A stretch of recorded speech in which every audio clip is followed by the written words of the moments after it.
Bom, me chamo Carolina Barbosa de Mello, vou apresentar o artigo no Camuflar da Matéria, de Edith Bering, a respeito de uma obra, a gravura 1, da artista, que hoje pertence ao acervo do Museu de Arte Contemporânea da USP, e é uma gravura. Para organizar esse artigo, foram feitas 4 sessões, onde fala a respeito da trajetória da artista, a obra, os seus elementos visíveis, técnicos e contextuais, os comentadores desta trajetória dessa obra e as ideias, conceitos e abordagens em torno da artista e desta obra especificamente. Bom, para começar, a gente gostaria de destacar o intrigante fato de que a maior parte das fontes a respeito da artista acredita o seu ano de nascimento como 1916, sendo que foi possível localizar uma certidão de óbito, na qual nos comprova que a artista teria falecido em 25 de janeiro de 1996, aos 90 anos, o que nos levaria a entender, claro, que na verdade, ao invés de ter nascido em 1916, ela nasceu em 1906. É muito comum encontrarmos erros biográficos em relação a artistas brasileiros e as verificações dessas fontes, ela deveria ser um procedimento de estudo, para que a gente não reproduzisse esse tipo de informação equivocada. É fato que esses 10 anos a mais na trajetória da artista acrescenta toda uma camada extra ao seu percurso, uma vez que ela pode ter feito diversos pontos da sua carreira e do seu percurso com maior maturidade pessoal e artística. Então, a gente vai considerar daqui para frente, para esse artigo e para essa comunicação, que a artista nasceu em 1906, e daí fazer as conclusões decorrentes. Em seguida, só para contextualizar um pouco, a artista, ela traz esse contexto de ser carioca, filha de um pai maçom, e que atuou em diversas frentes institucionais, como crítico de teatro, crítico especializado em cinema, e também como editor de revistas, e chegando até a atuar como diretor da Biblioteca Nacional. Pessoalmente, a Edith Bering teve estudos formais a partir da Universidade do Distrito Federal, a partir de 1934, no Rio de Janeiro, e depois seguiu para uma formação com diversos professores, dentre eles destacamos aqui 5 deles muito relevantes: Cândido Portinari, Alberto da Veiga Guinhar, Axel Leskoczek, Carlos Oswald e Johnny Friedlander, que entre Rio de Janeiro, Minas Gerais e Paris fizeram toda a formação da artista, na qual ela gosta de atribuir essa procedência de cada um deles no estudo dela, e também confere a cada um deles uma espécie de aprendizado específico por cada uma de suas trajetórias. Em seguida, Edith passa, né, ela era concursada como professora ginasial, né, professora do ensino formal, ela passa a integrar, já com 50 anos de idade, a equipe que vai inaugurar o ateliê de gravura do Museu de Arte Moderna do Rio de Janeiro, e passa a dirigir, após a inauguração desse ateliê, esse ateliê de gravura, sendo responsável pela formação de mais de 3 décadas de artistas em gravura e desenho, tanto no Rio de Janeiro, a partir desse ateliê, quanto em Minas Gerais. Então, num resumo muito breve da sua trajetória, né, a artista participa de mais de 120 exposições, e uma grande parte dessas exposições foi realizada pelo MAC-USP, né, o Museu de Arte Contemporânea da Universidade de São Paulo, contendo esse museu, inclusive, diversas obras da artista como parte do seu acervo. Então, sobre a obra, temos que, em gravura 1, a Edith traz, primeiro eu gostaria de contextualizar um pouco sobre como ela fala sobre seu próprio trabalho, né? Ela fala: meu trabalho é muito moroso, numa primeira etapa ela fica na cabeça até amadurecer, só vai depois para a placa de metal, raramente gosto da primeira prova, então abandono a placa, inicio outra, retorno à anterior, com novas interferências e até que depois de nome muito feio, consigo o resultado que me agrada e muitas vezes tem pouco a ver com a proposta original. A gravura pede, exige modificações, o que não significa que o resultado final seja obra do acaso. O acaso não existe, existe um trabalho insano, dedicação absoluta, conhecimento especializado e tempo de amadurecimento. Sobre essa obra especificamente, a gente vê que essa obra é resultado de uma pesquisa da artista em calcogravura, onde as possibilidades especulativas do ácido no processo de água-tinta. Esse processo é um processo que se compõe a partir de manchas, né, da ação abrasiva do ácido no metal e assimila-se um pouco com o processo da pintura e da aquarela, se pudéssemos fazer esse tipo de relação. Porém, essa obra em questão, é sempre bom pensar que ela é uma criação pensada em modo invertido, né, no negativo, que é característico da gravura,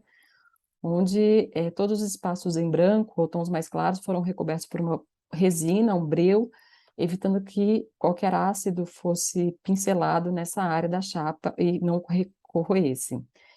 Ao mesmo tempo, os tons de cinza e os efeitos mais escuros são áreas onde a chapa foi totalmente corroída pelo ácido e no momento em que a pincelada do aço, a superfície foi comida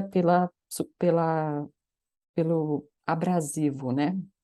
Na obra a gente também vê linhas muito bem delineadas, que podem ser recorrentes de desenhos diretos na chapa, e, ao mesmo tempo, esse processo todo que a gente encontra aqui apresentado como obra, ele é resultado de uma composição final que só acontece no papel, né? Não existe nem mesmo na própria chapa. Então, aqui a gente vê que em gravura um artista experimenta uma composição que desafia o olho e tenta entender quais camadas estão ao frente e a fundo, também com uma certa especificidade do retângulo todo ser recoberto por uma certa camada granulada que nos inquieta, né, ao pensarmos que tipo de procedimento é esse que ela fez para conseguir ter esse efeito. Edith, no momento de finalização dessa obra, tinha, né, mais de 10 anos de estudos de técnica específica do metal, mais de 20 anos que expunha no Brasil e fora do Brasil como artista e mais de 58 anos de vida, né? Então, aqui ela já estava no momento onde ela não se limitava aos procedimentos específicos de cada técnica, sempre misturando, compunha camadas com seus técnicas e tempos, onde ela mesma comenta sobre esse processo de criação. Sobre os comentadores da obra de Edith, trago aqui como recorte só para essa comunicação, a respeito da relação dela com Walter Zanini. Walter Zanini foi uma pessoa muito relevante ao circular a obra da Edith, sobretudo por trazer não só a obra dela para o acervo do Museu de Arte Moderna, de Arte Contemporânea da USP, mas também por premiá-la em salões com grandes prêmios de gravura, e a gente conseguiu localizar uma informação importante da própria Edith, convidando o Walter Zanini para escrever textos sobre ela para exposições que ela realizou fora do país, né? Isso nos diz, então, que para a artista, as palavras do Zanini, o modo como ele lia a obra dela, era o modo como ela gostaria de ser lida a partir de críticos, né? Então, existia ali uma certa validação entre crítico e artista, e a partir das palavras, então, do Zanini, a gente tira a informação de que a Edith ocupa um lugar de primeiro plano das artes gráficas brasileiras. E para isso, então, ele fala que existe uma articulação entre expressão e a linguagem da matéria, né? Ele fala entre impulsividade expressionista e intuição, tentando trazer a imagem da artista como aquela artista dedicada de ateliê, enfurnada em sua produção, que dentro de procedimentos técnicos consegue apresentar o máximo de uma expressividade.